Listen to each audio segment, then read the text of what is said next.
Just me. It's just that. That's it. That's it. That's it. Well, it stands for just my everything. Just my everything. Yes, sir. Okay. And that's just basically saying that no matter what's thrown at me, I always give it my best effort. It doesn't matter if it's something that I'm new to. If I'm passionate about it, I'm going in. Mm. Sir. Okay. Okay. I like that.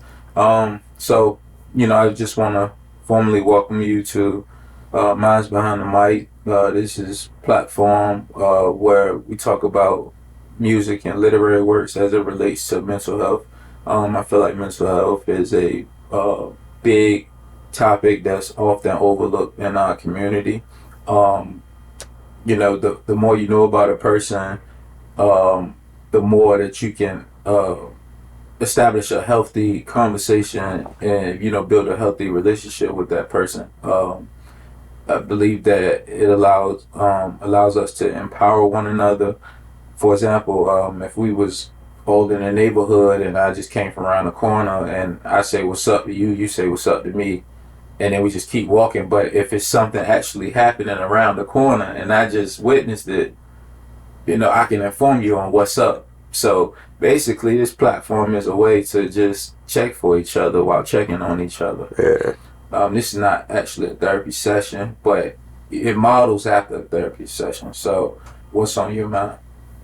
Well, when you say mental health, it's like I've had a lot of things in this season that has been testing my mental health. And not just the mental health of mine, but those attached to me as well. So just when you say mental health, it's like, how haven't we put in this as top tier, as most important? That's something we should have been doing a long time ago. But like, as it relates to music, a couple lines come to mind. It says, "Kids knew that I missed them, flaws in the system, couldn't even kiss them. They tricked them, playing the victim. Mental abuse, these are the symptoms. Came with the fruit, that's why they picked them. Only could gift them. When they shift them, transcript them. The load for two, left for one, but I still had to lift them." And in saying just that, I kind of summarize to you the struggle that I've been dealing with for Right. 3 years in just those couple bars. Yeah. Well, hold that thought. We're gonna unpack this. In real time. Over time.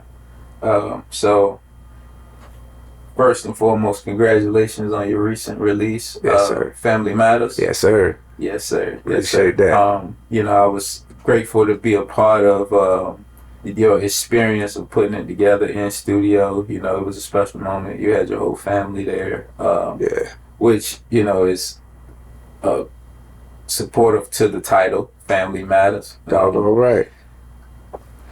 I wanna start from the tippity top of the song. You said, as soon as it come on, every cloud has a silver lining. To those who don't know, what is a silver lining? It's basically saying that even in the midst of the worst things that's happening, there's a positive that you can pull from it. Basically saying, like, even though you're seeing nothing but pain, there's so much strength that you can gain. But a lot of times people don't look for it because they've been told or they believe it's not there just based on what they see. But sometimes underneath of that, sometimes you gotta flip that and you can start seeing things that can just make you smile and still be happy about life. Okay. It's also so it comes from a release that I did before that. So Family Matters is basically a sequel to Every Cloud Has a Silver Line.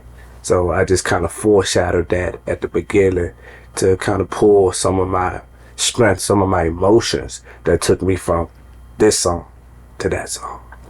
Yeah. Okay. You say, Lord knows all this pain inside. Make it hard to keep myself aside. How important is it to make people understand where you're coming from? It's very important, but it's not the most important. I say that to say, oftentimes people try to express to so many people, hey, this is what I feel. This is how I feel. a lot of times people act like they understand it, but you have to have a special connection to that trouble, that trauma, for you to understand where I'm really coming from. So I'm just really tapping into those who have went through or experienced that same type of emotion to say, hey, you're not by yourself. This is something that I deal with. I mean, I'm dealing with something that you deal with. It's something that we can deal with together. Let's process it for a minute. I know it's hard. It's not easy. You know, the hardest thing to do sometimes is to not look at it as far as how it affects you, but look at how it's going to affect the people that are going to receive what you're doing or saying. Awareness. Yes, sir. If this applies to you, tell me about a time you didn't keep yourself aside.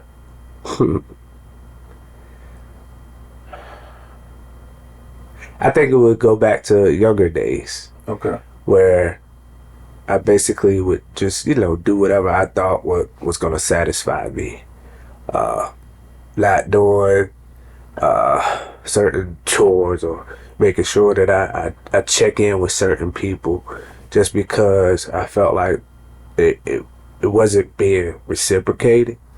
But in learning and growing and going through certain situations in life, I saw how, sometimes that other person might be going through something that prevented them to do the exact thing that probably would have, made them happy at that time. So that's what I mean. But also in the aspect of getting angry, say a lot of us sometimes we could say too much, right?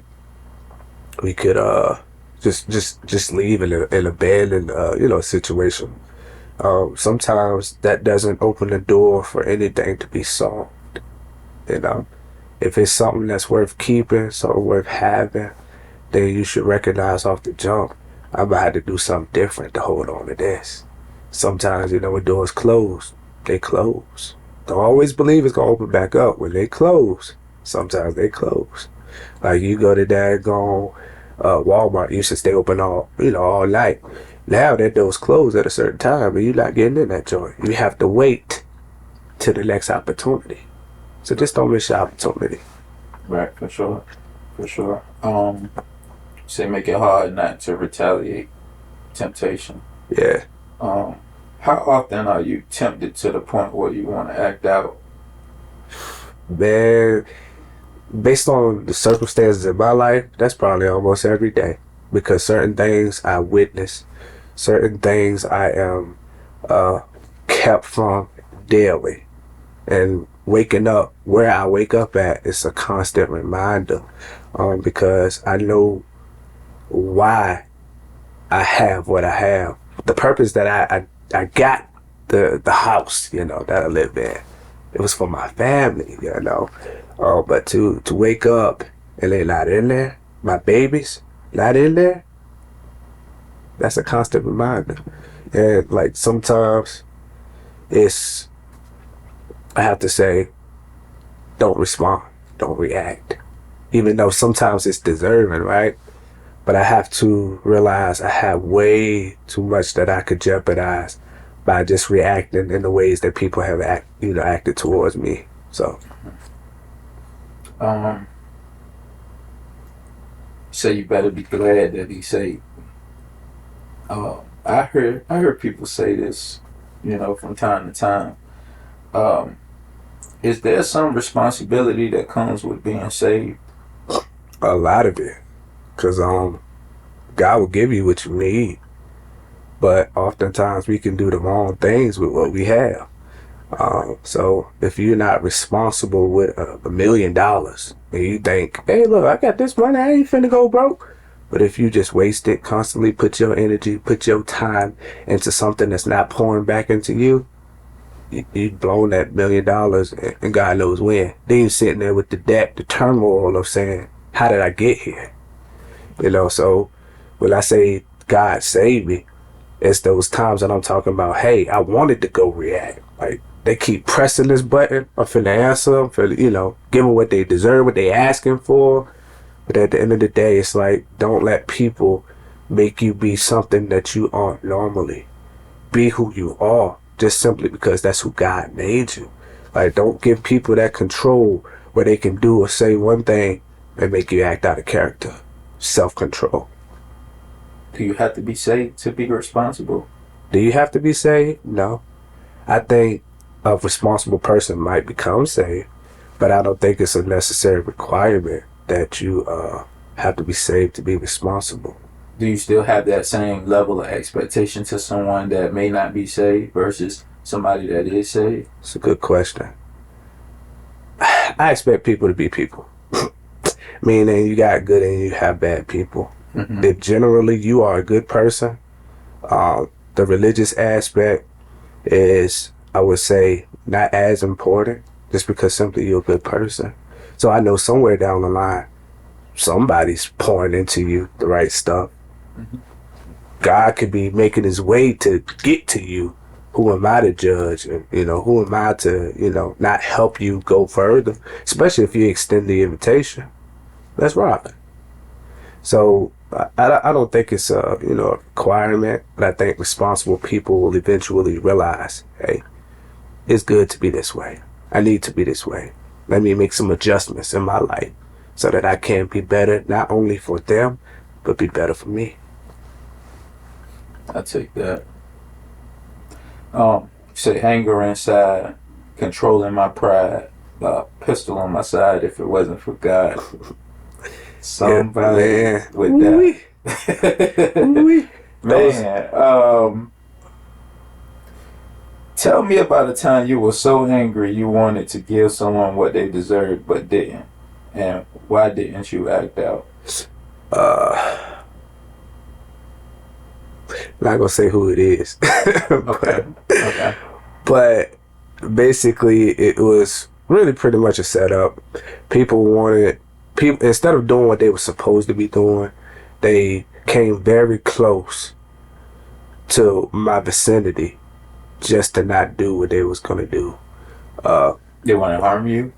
Well, I would say more in a psychological sense. They tried to harm me. Okay. What they wanted was a reaction that I would, come and provoke you. Exactly. Okay. So, like, physically thinking about all the accesses that we as any individual, you can go and you can harm somebody with anything. Doesn't really mean it has to be a pistol.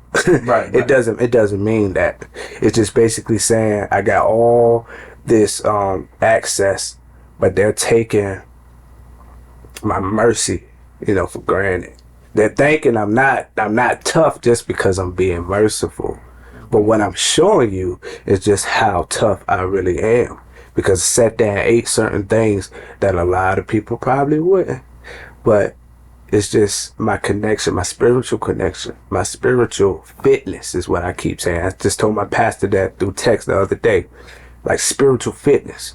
And what I'm saying is I'm showing my ability to withstand, to endure, to take that race upon me and keep running with it. I know it's always gonna be things that's gonna come and try to knock you off course. But my job is to make sure that still goes forward. You said, thank God I took heed to everything my mother was praying. Does your mother see things in your life before you do? I would say if anything, probably at the same time. And I can't say she sees it before I do, because a lot of stuff that I have gone through, God talked to me about it like in dreams and stuff. I didn't understand it, of course, when he gave it to me. And then, of course, as time goes by, you forget it. But in that moment of that thing happening that punctures your heart and penetrates almost to your soul, you remember, oh, God was trying to warn me about this. But at the end of the day, it was still going to happen because that was his plan. He just wanted to let you know, hey, this is coming, but I got you, son. I got you. Now, my mom, she'll see things that I'm going through. And of course, process it as a mom. You process it as, someone who just wants to be there, for their child. But when that same type of trauma also hurts you, we hurt together now. So we kind of use that to strengthen our relationship, but also to make sure that we strengthen each other through faith. Like it been some days that I may have forgot to pray about, mom prays about. Some things that she forgot to pray about, I prayed about it. So ultimately, we're giving it to where it needs to go. We're giving it to God who says, leave your kids at his feet. That's what we're doing. It's just our form of doing it. Where do you think you would be without a praying mother? Man. Yeah. Let's say this. I'm not a product of the environment that I grew up in. Some people that I grew up with are dead. Some people locked up. Some people don't know right from left. You know what I'm saying? But without mom and father who was there to help me get back up, I probably could have ended up down those same paths. But ultimately, I contribute my change in heart, my drive to being better to my oldest daughter. She was born before I finished high school. And just seeing just how precious life was in my hand. Something that, not saying that, oh, I created that. No, but saying something that came from you is something that you want to protect. It's like, why wouldn't I do something to better myself so I can make sure she has the best chances at life? So, mom, dad, my daughter, those, and God, of course, those are the ones that I contribute to me being who I am today. That's good. I'm glad you mentioned your dad, because that's what I was going to allude to next. Where he was, but clearly he was there. How important was it for your dad to be present in your life? It was very important. It was times where we didn't see eye to eye. Like my dad was one of those, hey, let me show you how to do this. You gotta do it like this. Do it my way. Like even today, he still do that. You gotta turn this way to get there. Yeah. Pops, we gonna get the same place. Slow up. I remember one time we was out. I think had my friends over. We were trying to rake. Like we wasn't doing it how he wanted us to do it, not as quick or in formal fashion. So he takes the rake and try to do it himself. He ended up breaking the rake. So it's like Pops was there to remind us that there's certain guidelines that you have to follow. He taught us how to be a resilient man, how to be a provider, how to take whatever, you can't do that. Son, don't listen to what they can. What they say, show them that you can. Prove them wrong by your behaviors, your demonstration. You always got to do this. That's good, man. That's good. Definitely having a father present is very key. It's very important. You say the devil wanted me to make you take that ride in the back of a hearse. Does this person or these people know the ill thoughts you have for them? I don't believe I displayed it. If anybody ever hurt, if you ever been hurt, has anybody ever hurt you? Absolutely. And it's taking you everything not to just say one word back. Like you want to slap back real quick. There's been times I've sustained, and there's times that I've reacted. Facts. And yeah. Yeah. But see, that line is saying, hey, this is something that, anybody else in my situation would have done. Okay. But I didn't. And let's go back to the temptation. Let's go back to let's say this for real. The devil can't make you do nothing. You give him the power. He can tell you something, he can distort it, he can make it seem like something just to get you to do that. But ultimately, it's your wisdom that got to kick in. So I'm like, hey, look, everybody else that, at least I talked to or try to give me some, Yes. This is what you should do, man. If I was you, I can't really bump that, you know. We've all had our counsel. That's what they come to your aid, right? And they mean well, but you have to ultimately say, hey, what is the long goal? You know, what do I want to accomplish? What would I lose out on if I was to do this? And for me, it was my 7 lives. Nah, I can't risk doing anything that's gonna make me not be in their life anymore. That's my goal. Is more than generational wealth, generational health, generational wisdom, generational courage, confidence. I want to build men and women that's going to be productive to our society.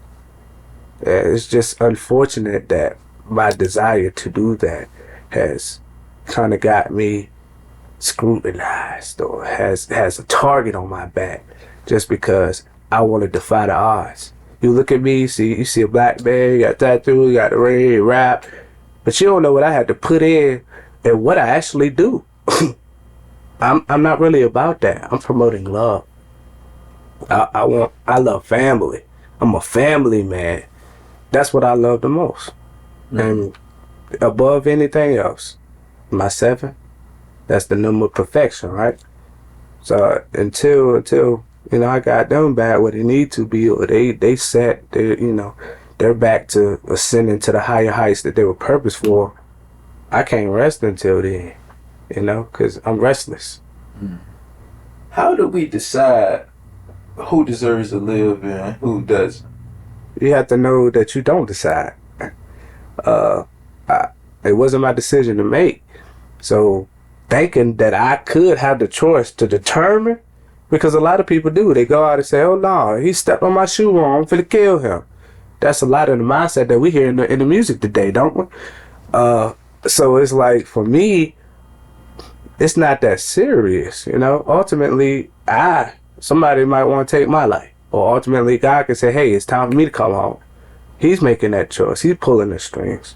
I'm his puppet, in a sense. Where he want me to go this way, I need to go that way. And if I don't, I'm going to trip and fall. So a wise person, a responsible person knows that that's not their decision to make. You say, but I kept my composure. Who or what brought you to self-actualization? We talked about awareness earlier. A lot of people have to know themselves. You know, a lot of people don't take time to learn that person in the mirror. I know me. I know who I am. I know my greatness. I know my weaknesses. But ultimately, I knew that I had to trust God on this one. You know, this is a path that I wouldn't have chosen. And let's break that down. What it has been is a pruning season. You familiar with that? You said pruning? Pruning, yeah. For those who may not know, what is that? Just like when the plants and stuff, they lose what they have and they start to get better. Just to break it down simply, but that's what I've been going through. It's a pruning season. Okay. Things that used to be good, things that I thought was going to get better, God started saying, hey, that's not a sign to go with you where you're going. This can't go. And in a sense of that, God was also working on me, like personality wise, self-confidence. He restored those things to the point where it's like, who cares what anybody say? Like, I don't care what they think. I know who God told me I was going to be. I know what he said I'm going to do. I know he said what I'm going to accomplish. I just got to stay the course, stay focused. Right. If I lose focus, that's it. Oh, certainly. Moving along. You said kids knew that I missed them. Flaws in the system. Are you able to take me through any of this? I put my faith and my trust in the system because I saw where it was going to end up. I went to them to protect them. And even though people say best interests is what they're doing things for. They did not know the magnitude of failure that they were causing to happen. In the sense of being away from them, not even being able seeing them, but not even being able to say, "Hey, I love you. I don't care what nobody told you. Dad, love you still." I didn't have those opportunities. Let's just put context in. Your kids. My kids. Okay. Yep. How many? I have 7. You have 7? Yep. As far as the system, how many? All of them. All of them. 5 boys, 2 girls. And this started back in 2021. So still hasn't been resolved to this day. Right. So it's still some, sensitive areas that can't be, understood. Yeah. Understood. Man, that's tough, man. 7 kids and all have to experience the system. So when I say system, I'm talking about like custody wise. Yeah, custody. Not that they've gone and had to be with anybody, but it's just the turmoil that has caused a lot of mental health disturbances. That's what I call it. Things that I say could have been avoided. Yeah. They weren't. The magnitude of their troubles now didn't have to be that bad. How many mothers? 1. 1 mother. 7 kids. Yes, sir. Wow. Wow, man. That's hard. It is. That is hard. Like, not saying like going through custody with 1 is hard, isn't hard, but that's 7 plus the mother. That's 8 times that you had to pretty much surrender, like, and put your guard down and say, hey, you can trust me and I want to trust you. I want to love you. 8 times you had to do that. Yeah. And then, man, that's hard, man. Man, that sounds very, very hard. When this started, I started to reflect on Job in the Bible, where everything was just pretty much being stripped from him. That's what I've experienced. And in the sense of everything being stripped, I've also had the injustices. I've had the thought process of people just looking at you and trying to say what you are before even trying to, get to know you. Like, to know me is to first meet me, right? You have to say, hey, how you doing? How do you make these determinations without, even doing that step first? What are some things that's considered about you, if you don't mind me asking? I'm not a good father. He's selfish, or he want to do this. He's abusive. Anything that you could probably name that a black man has heard. On top of that, I've heard that same stuff a million times now, probably. But the fact that helps me to sleep at night is to know that I'm not that. I'm able to rest because I know I'm not that. Why struggle, why worry, even when, people can go on the media and say whatever, right? Why would I worry about that if at the end of the day, the truth is still residing right here? Eventually they'll see it. It's just unfortunate that sometimes it takes too long for people to see the truth. And in the midst of that wait process, you create these issues. You fuel a fire that becomes unmanageable. And time has been stolen from me that no man can get back. But wait and see how God turns it though. Yeah. Do you get to see your kids like now? Or yes, I have been.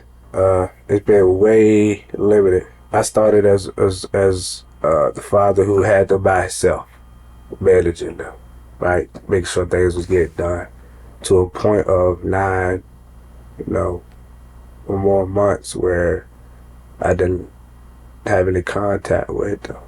You know, uh, yeah, that was a hard time. You go from seeing them every day, pulling motivation from them, but also pouring in motivation. Mm-hmm. Times that they didn't understand what was going on.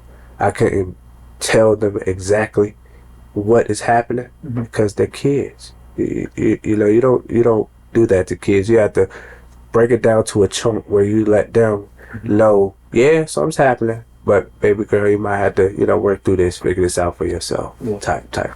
Is this doing, or is this just, you think it's just the mother by herself, or you think it's like a small group or group of people that's kind of like coming to her counsel? Like it hasn't just been one person, but ultimately you have to know that any group has a leader.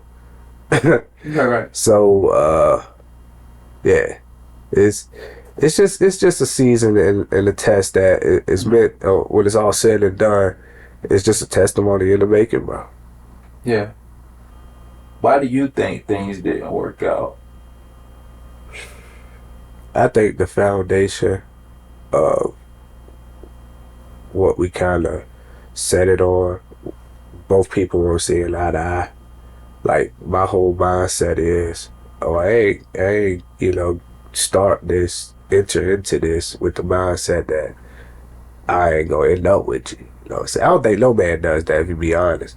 Most of the time it's men that pay the ultimate price when it comes down to a separation, whichever way it happens. So why would a man, knowing that, have that on his mind? Most men would be like, no, I ain't finna do that. And that's the mindset of why some people are still single right now. But I felt like gave up a lot of things that was making myself, happy in the processes. So when you start to get back the stuff that was, you lost in the sense of that duration, you start to feel complete again. Who knew that the things that would be most painful would be the most rewarding at the end of the day? I probably wouldn't have chose for this to take place. And I tell God that all the time. I said, this is your choice. You lit this fire. Come on, put it out. You know what I'm saying? But at the end of the day, it's a rebuilding process. You have to, like an old house that's been there, you need the lot space. You tear it down, right? And you build up from scratch. God evidently saw that was what was needed in my circumstance. He heard conversations I didn't hear. He saw things that I didn't see. But let me tell you the truth. When you ask God to show you stuff, boy, you better be ready to see it. A lot of people say that, but they're not ready to see what it is that they're asking for. Yeah, that's true. God caused me to get ready to see it, know. So I prayed for it, was hoping it wasn't what it was. Mm-hmm. But ultimately it was. Mm-hmm. So now what I do, I pray for this, right? So it's like, since I pray for you to show me, I guess I'm gonna have to pray for you to help me get through this. Yeah. In the one line you said, no reply, now they want to call. What do they want from you? Do you know? I have an idea. Let's just say I have an idea. But ultimately, you never know why people do the things that they do. But oftentimes it's for personal gain, right? But with that being said, when you're not asking for trouble, when you're sitting there just trying to do what you're supposed to be doing, chance after chance you give people to tighten up, right? But they keep loosening their screws. What am I gonna do? It's just a reactive type of phase now. I'm walking through life. I'm just trying to get to my better side, and I want the ones that's attached to me, my 7, to also experience that same greatness. So one day it's gonna happen, but right now it's just it's on God time. What was taken from me was taken too quick. But you know how long it takes to get that back? It seems like forever to get it back. And that's often how it is from a male perspective. Like stuff will be taken from you real quick. Yeah. But trying to get it back, they try to give it to. It doesn't matter. All that you showed and demonstrated, the consistency, all of that.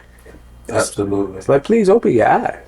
I remember they used to say in school, everybody starts with an A, and then if you get an E, it takes what 5 A's to get a C or something like that. Yeah. It's like a lot of A's you got to get to bring an E to a C.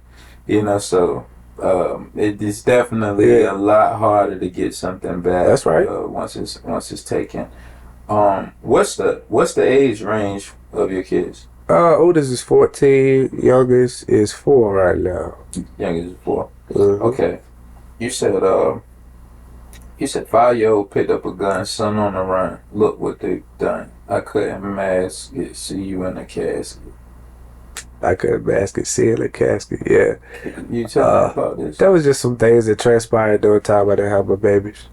And then some of it that tried to resurface when I actually regained, my ability to be the father that I want to be in their life. But the casket part, those circumstances that did happen, you ever had the feeling of not knowing where your keys are? You trying to get to work and be on time. Mm. I couldn't check to see if they was all right or not. I had to hear through other people, how they was doing and stuff like that. But knowing that those situations could have resulted in me not having one of them. Right, you losing them like this is just your thought. Like I couldn't bear it if this was to happen. I couldn't. It's one thing of being separated, but then the eternal separation, which is always nowadays the people are dying left and right so quick, man. Yeah. You could be going to the store, just get a loaf of bread and something pop off. Yeah, something pop off for sure. So like, so they weren't. So you weren't around when these things took place. Nah, the gun stuff, no. So there was an issue with my son when he came back that he did a little run, but he didn't even really go that far. But a lot of things always. So when they came around you, they was acting out different from police. Yes, sir. And it's just because of when you are not present to back up the fact that you love them. Who knows what they've heard? Who knows it's a lack of consistency. Yeah, and who knows what they've experienced while you weren't there? Like, have you seen the movie Underdogs? Like Snoop Dogg, the new movie he got out. No, I haven't. But I know where you're going as far as it's like taking a fish out of the lake and putting it in a bowl. Right? Yeah. It's gonna act weird until you realize I can't go nowhere but inside the bowl. But you have to realize where the behaviors are coming from. Like you see behaviors, right? And you see they're not right. It should be doing that. Your basis of why you're doing it is all wrong. Mm-hmm. But you still have to handle what they witnessed, what they've dealt with. And it's going to be a long process for that, because the time of them being where they're planted, they were growing from that same soil, right? Their morals are being challenged. Exactly. But you also grow up learning right from wrong, but now it's like you're being promoted wrong, and it's like now I got to do something about this because this ain't the way that you was raised, but this is the way that you're being raised, but this is not the way that I raised you. Right. Yeah. Right. I get you. Right. So it's like you're in the soil, but then they try to put you in some concrete, and you gotta learn how to get your nutrients all over again. Mm-hmm. So you said did it all, did all I could, and then you said something before you said I quit.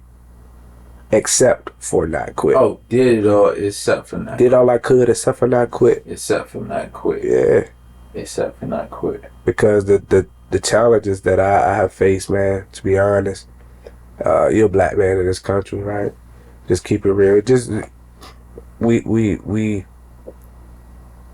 go through more challenges than a lot of people do, and it's hard for some people to empathize with unless you've been in that situation. Right. Right. So, and going through those, the easiest thing would have been for me just to give up. Mm-hmm. You know, that's why I said, yeah, I could have, Right. but that's not me. You know, I'm a father to the day I'm laying in that casket. You know, so who am I not to fight for what God gave me? But it's in the hands of men at this time. But it's a God given right. Yeah. So if it's God given, yeah, that means they can't really take it away. Right. They can try to disturb it. Mm-hmm. They can cause delays. Right. Be impartial Mm-hmm. sometimes. But ultimately, it's right here. Always has. Absolutely. Do you think your willingness to not give up comes from you having your father?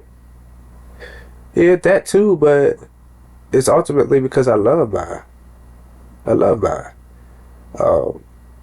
Like the whole circumstance around mine is just like, God, 7. Why would you give me 7? And making them 5 boys out of the 2 girls. I always ask God everything. God, why you give me so many sons? You know what I'm saying? Evidently, I have something that I need to lead them into the right way, right? I need to show them how to be this type of man. I need to show you that I don't care what's set against you, son.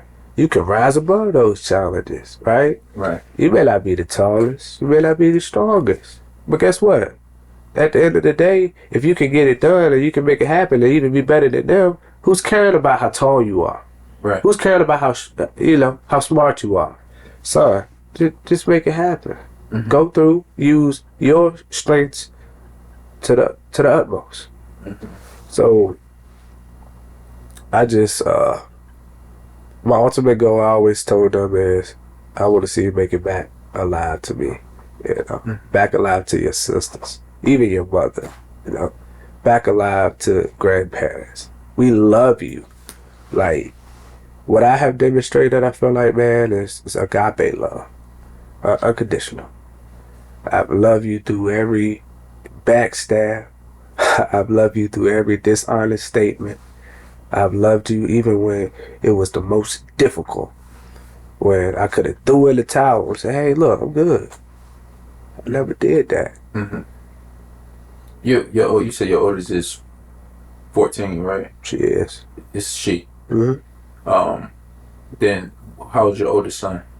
He just had a birthday. I think he's 11 now. 11. Yep. Okay.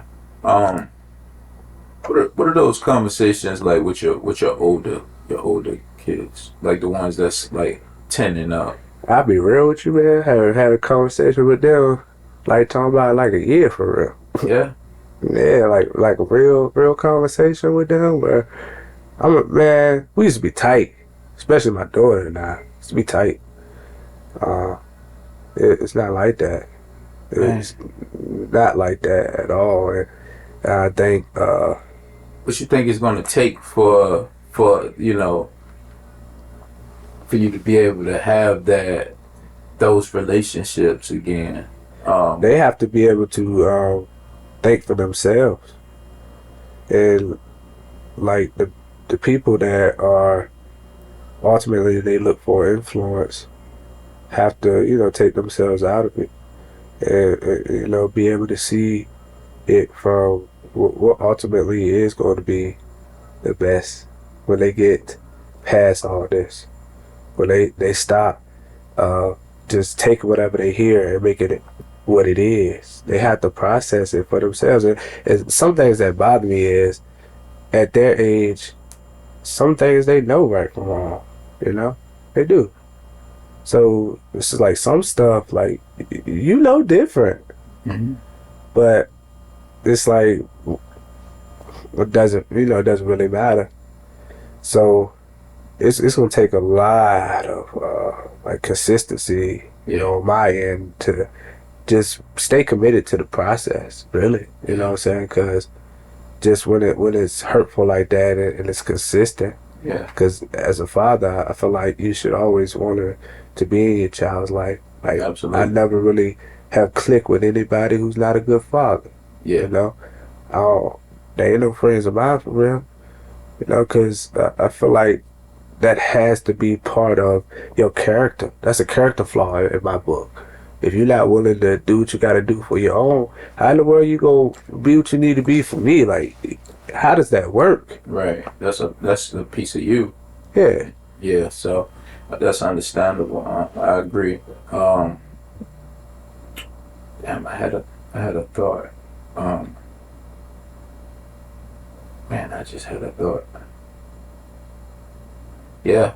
Oh, and with and then like from the time we were young to the kids nowadays, the battle's even harder. Like when they're split between parents, because it's not just my influence versus your influence. Now it's your influence, my influence, and then the influence of, the social medias, the internet, the schools. Like it, it's like, who's to say that they say to hell with both of my parents and go follow somebody who they don't even know. Yeah.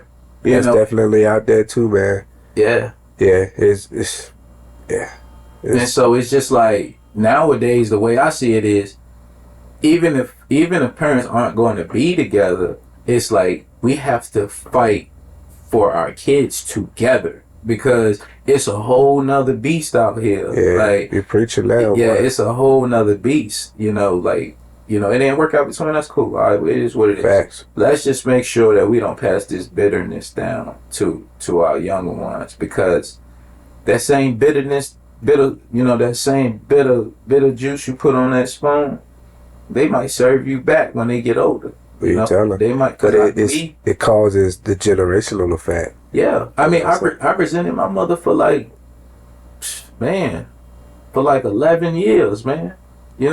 Like 11, 12 years. I resented my mom.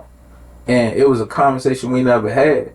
But see, I had no other influences because we didn't have social media. So it was just directly with whoever was in front of me that resented, that represented or reminded me of the situation. Like, I hated authority because, her and my dad split when I was 5, and I always would blame her, because I wanted to stay with my dad, and so I went through life with that chip on my shoulder, like, you're not gonna tell me what to do, like, that's my dad's job, and it took for me to go in the system, get incarcerated and get those visits and, realize that, hey. And that right there is what I'm fighting to not happen. Right. When you have the gift of seeing down the road before you get there, then you try to do everything you can up here to, if not embrace for impact, or avoid wherever that accident is going to occur. Yeah. And man, I'm telling you, trying to do that has been a daily fight. Takes a lot of prayer and a lot of saying, hey, look, let me just continue to be sacrificial until it pays off. But what you've experienced, I've also have gone into jail too. So I don't want my sons to have to go through that when I'm at a point where I can prevent them from going down there. You can straighten up right now. They lenient with you right now because you're young, but when you get older, it's not really no thought. If not that, then they can shoot you right then and there without any questions asked. I want my sons to live as long as God is planning for them to live, and not shorten it by making stupid choices. Or not having the mindset of, hey, being disciplined. Like, I can't just do whatever I want to whoever I want. Like, it takes somebody that loves you to tell you what you're doing is not right, because they can see what you can. Man. And so, I definitely appreciate, the dialogue. It just really lets me know that the music comes from a real place, and it's just it's unfortunate, like you said earlier. It's just unfortunate that sometimes the bad situations, it takes the bad to bring the good. Because if none of this was happening, then who knows what your music would be about. Yeah. Of course, you say you for love, so I can assume that it would be about love. But there's a lot of black men, young black men, older black men. There's a lot of them that go through what it is that you're going through, man. We can't perpetuate the same routines. Like, in order for us to break the patterns, to break the habits, we got to start doing stuff that we did before. Like, we got to start enlightening our youngins. Like, that's why I was telling you, earlier, we were talking about how the old heads used to give so much influence. But now, I don't even know if they, younger cats talk to the older ones like that, because they figure out they know it, or they can figure it out on their own. But when you talk to somebody who's wise, they help you avoid certain delays and certain mistakes because they've already lived it. They know how it plays out. And you heard the expression, get it while the getting is good. Yeah. Yep. Like, expressions like that, it's just saying, it's not going to be like this always, my boy. Right, correct. You got to go get it now. I was listening to a podcast on the way here, and it was talking about the lady. She was talking about how growing up, she's from West Florida, but when the colonists came here, they changed West Florida to Louisiana. Okay. And how her grandma never wanted a TV in the house. She said, I don't want something in the house that can talk and give instruction, and I can't talk back to it. I can't say nothing to it. And she said at 55, she's thankful to God that there wasn't a TV in the house because she had her elders. And so what's happening is that the technology is the elders. The technology is the grandparents of these kids. They're the ones that's teaching them, misinforming them, and giving them. And so it's like they think I got it all right here, so I don't need to go talk to that old lady over there. She don't know nothing about this. Yeah. Or Google it. I don't need to talk to that old man. He don't know nothing about this. Yeah. Like this know everything. Yeah. When that's not true. That's right. Those people are the reason this information in here exists. Some of that TikTok degree. Right. And so you're absolutely right with we have to find a way to directly educate our own, not allowing them to spend so much time. It's funny how parents are with their kids. Be like, I don't want my kids around no strangers, but you leave your kid on the phone for 12 hours. Stranger. Multiple bunch of strangers. Yeah. A strange world. You know what I mean? So it's like you're doing the same thing. We gotta stop the negligence. Yeah. We gotta stop the negligence for real, man. And we gotta be more hands-on. Doggone right. At whatever cost. Yeah. We gotta be responsible with our interaction. Like, you might meet somebody who hasn't been told, hello, it's good to see you today at all. Like, they're just having a pure awful day. Yeah. But you could be that one person that just made them smile and have hope that there is some good people out there. Like, when somebody meet me, all I want is that I give you a true version of me. You be authentic with me, and then we can develop something that could be true. Why we gotta walk around people can't really be who they are. They switching up for 4 or 5 different people, and they this way that time, the next time. Oh God, have I met you? Like, we just gotta be consistent, man. I've never liked that. I like people that's gonna be who they are, no matter who's around.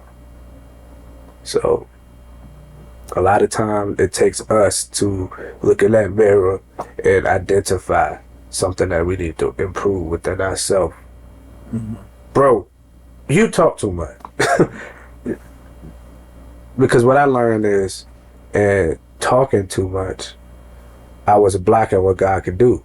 So when I started to talk less, God started to do more.